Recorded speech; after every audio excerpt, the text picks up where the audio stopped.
안녕하세요. 첫 번째 주제, 슬기로운 민주생활 소개를 시작하도록 하겠습니다. 2020년 성화초 6학년의 첫 번째 주제 중심 통합교육과정은 슬기로운 민주생활입니다. 2017년 우리가 만드는 사회라는 이름으로 처음 만들어진 주제 중심 교육과정을 검토하며 의미 있는 내용과 활동, 자료는 살리고 2019 개정 교육과정의 변화 혹은 학년 구성원들의 생각과 관점을 반영하여 교육과정을 수정 보완하였습니다. 그렇게 2017년부터 이어져 온 우리가 만드는 사회라는 주제는 2020년 슬기로운 민주생활이 되었습니다. 슬기로운 민주생활은 명칭에서 보여지는 것처럼 민주주의가 핵심 주제입니다. 민주주의를 수업으로 풀어내기 위해 일상생활 속에서의 민주주의, 역사 속에서의 민주주의를 함께 살펴보고자 하였습니다. 6학년 선생님들과 함께 수업으로 만들어 나가기 위한 협의 과정에서 코로나 상황으로 인해 실제로 할 수 없는 학급 대표 선거는 우리에게 필요한 학급 대표가 무엇인지 토의하는 시간으로 변경하였고 19학년도에는 2학기에 학습했던 민주정치의 원리와 국가기관의 역할을 1학기에 추가하여 민주주의와 함께 공부하는 것으로 했습니다. 슬기로운 민주생활의 핵심 활동은 전교 학생의 구성 프로젝트입니다. 학생들이 생활 속 민주주의에서 배웠던 내용과 역사 속 민주주의에서 배웠던 내용을 모두 적용할 수 있는 활동이기 때문입니다. 하지만 코로나19로 인한 예측할 수 없는 학사 일정으로 인해 전교 학생의 선거를 하지 못하게 되었습니다. 따라서 전교 학생회 구성 프로젝트는 등교 개학 후 전교 학생의 선거가 시작될 때 다시 시작하게 되었습니다. 결국 주제 1은 진행되다 멈추고 주제 2와 3으로 넘어갔다가 다시 시작되게 된 것입니다. 학생들이 다시 잘 연결시킬지 교사들은 어떻게 다시 하나의 프로젝트로 인식하게 할지 고민하고 있습니다.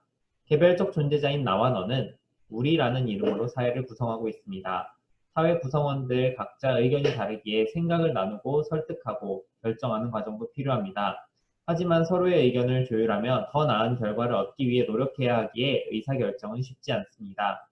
이 주제를 통해 학생들이 의사결정 과정이 중요함을 알고 민주적으로 의사결정할 수 있는 사람이 되기를 그리고 또 결정된 결과에 따르는 책임을 지는 사람으로 성장할 수 있기를 바라는 마음으로 이 주제를 구성하였습니다. 얼른 학생의 구성 프로젝트 활동을 하고 이 주제를 마치며 함께 이야기할 수 있는 날이 오면 좋겠습니다. 다음은 주제 2에 대한 활동 설명으로 넘어가겠습니다. 네, 여러분 주제 1 설명 잘 들으셨나요? 저는 주제 2 슬기로운 가정생활을 간략히 설명드리도록 하겠습니다. 한번 화면을 보면서 설명을 드리면 좀 더 이해가 쉬울 텐데요. 네. 제가 성화초 6학년 2016학년 자료를 좀 가지고 있는데요. 2016학년도 한번 보면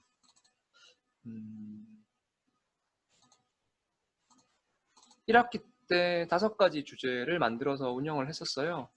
총 5가지 주제 중에 세 번째 주제가 슬기로운 가정생활의 전신이 되는 주제였는데요. 제목은 사랑하는 누구누구누구 정말 고맙습니다 라는 주제명이었는데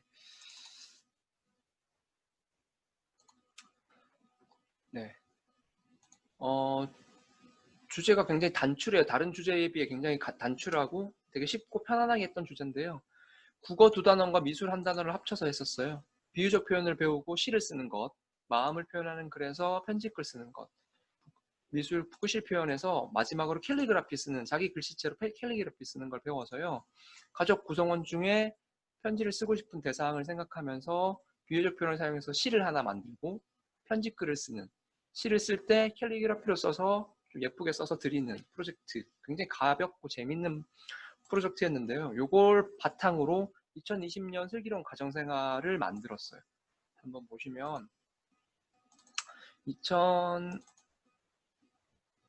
2020년에는 제목을 슬기로운 가정생활로 바꿨는데 큰 의미는 없고 처음에 있던 주제명이 좀 마음에 들진 않았는데 어떻게 바꿀까 계속 고민하다가 생각이 잘 안 나서 그냥 슬기로운 민주생활 따라 했습니다. 큰 차이점은 국어 미술이 실과 국어로 바뀌었고요. 실과의 비중이 좀 커졌다는 거예요. 왜냐하면 가정의 달 이벤트로 하는 건데 단순히 가족은 당연하다고 정제하고 편지 쓰는 것보다 가족의 의미를 조금 더 깊게 생각해 봤으면 좋겠다는 생각을 했었어요. 글을 읽어보신 분들은 아시겠지만 이 주제의 핵심은 가족의 의미를 좀 다르게 해석하는 것 그리고 가족 구성원의 역할을 한번 생각해보고 한번 관찰해보고 뭐 기록하고 이런 활동들을 중점적으로 했고요. 이 활동을 했던 이유는 제가 좀 하고 싶었어요. 이 가족에 대해서 수업을 좀 만들어 보고 싶었거든요. 왜냐하면 아이들이 정상가족 서사를 좀 벗어나서 다양한 가족 서사를 만나보기를 좀 원했어요. 우리 학교 한번 생각해 보시면 다양한 가정 환경과 사회적 배경을 가진 아이들이 있잖아요.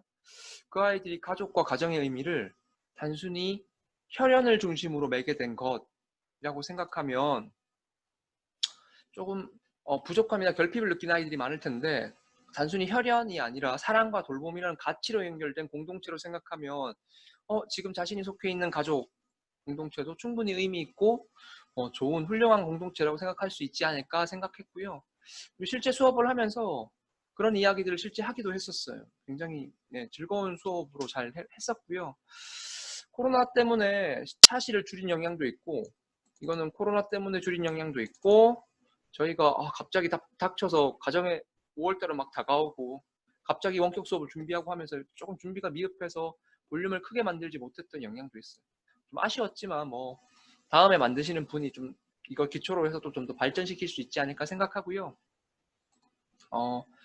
마음 같아서는 수업 하나하나를 좀 더 설명하고 싶은데 제가 그렇게 몇 번 해봤거든요. 그러니까 도저히 3분 컷이 안 잘려요.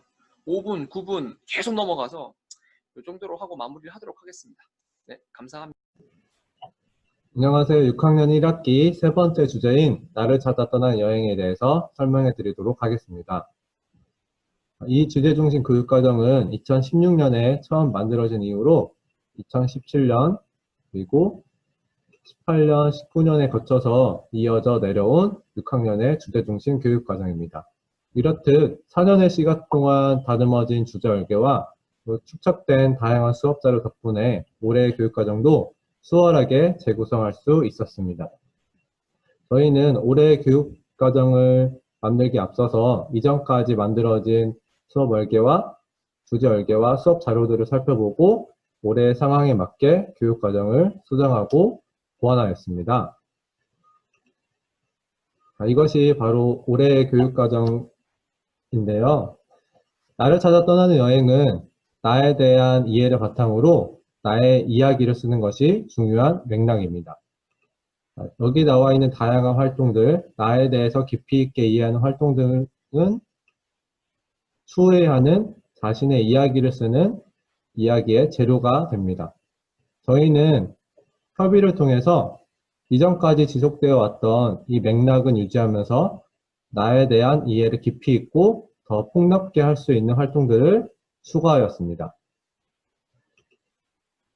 대표적으로 작년 연수를 통해서 알게 된 나의 애니어그램 유형을 파악하는 활동과 그리고 동화책 슈퍼거북을 통해서 나의 가치관에 대해서 알아보는 활동 등을 추가하였습니다.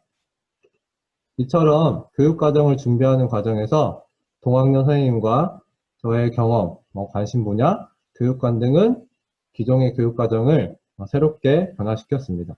만약 다른 6학년 선생님이 준비하셨거나 혹은 다른 학년 선생님이 준비하셨다면 또 다른 교육과정이 완성되었을 겁니다. 이처럼 나를 찾아 떠난 여행에는 과거 6학년 선생님들의 역사와 그리고 올해 6학년 선생님들의 역사가 녹아들어져 있습니다.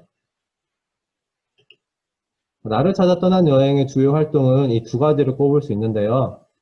저희는 이번 온라인 수업에서도 이 두 가지 활동은 충분히 이루어질 수 있다는 판단하에 이 교육과정을 준비하고 운영하게 되었습니다. 여기서 볼 수 있듯이 책을 읽는 활동과 글을 쓰는 활동은 개별 활동인 동시에 학생 중심 활동이기 때문에 교사가 피드백만 충분히 할 수 있다면 원활하게 활동할 수 있다고 판단하였기 때문입니다.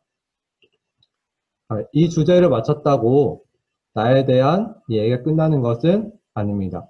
앞으로의 삶 속에서 아이들이 나에 대해서 계속 탐구하고 이해하면서 자신의 소중함을 느꼈으면 하는 바람으로 이 주제를 만들게 되었습니다.